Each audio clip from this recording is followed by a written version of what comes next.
இப்போ நீங்க வண்டி வேகமா ஓட்டிட்டு போயிட்டு இருக்கீங்க. சரிங்க. திடீர்னு ஸ்டேரிங் லாக் ஆயிடுச்சு, பிரேக் பிடிக்கல, ஹார்ன் அடிக்க மாட்டேங்குது. சரிங்க. 100 மீட்டர் தூரத்துல ஒரு 5 பேர் வேலை பார்த்துட்டு இருக்காங்க. ஐயோ வேற வழியே இல்ல. அந்த 5 பேர் மேல நீங்க வண்டி ஏத்திட்டு போறோம்னு பயப்படுறப்போ ஸ்டேரிங் கொஞ்சமா இடது பக்கம் திரும்புது. அந்த பக்கமா ஒரு பாதை போகுது. சரிங்க. சரி, அந்த பக்கமா போய் இந்த 5 பேரையும் காப்பாற்றலாம் நிம்மதி பெருமிச்சு விடுறப்போ அந்த பாதையில ஒரு ஆள் வேலை செஞ்சுட்டு இருக்கிறது கவனிக்கிறீங்க. வண்டி வேகமா போயிட்டு இருக்கு, பிரேக் பிடிக்கல.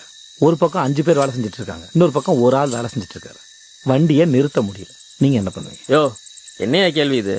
சட்டுன்னு வண்டி இடது பக்கம் திருப்பிட்டு அந்த ஒரு ஆள் அடிச்சு போட்டு போக வேண்டியதான். ஏன்னா 5 உயிரா 1 உயிரானா 5 உயிரை காப்பாத்துறது தான் முக்கியம். ஆமாங்க ஐயா, அந்த நிலைமையில வேற என்ன செய்ய முடியும்? 5 உயிர் காப்பாற்றணும்னா 1 உயிர் போறது தப்பில்லை.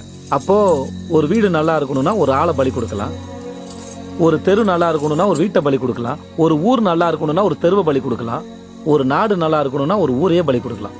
இப்படி யோசிக்கிறது சரி நீங்க நம்புறீங்கல்ல? ஆமா. அந்த ஒரு ஆள் உங்க அம்மாவா இருந்தா, நீங்க பெத்த புள்ள அந்த வீட்டுல வாழ்ந்தா,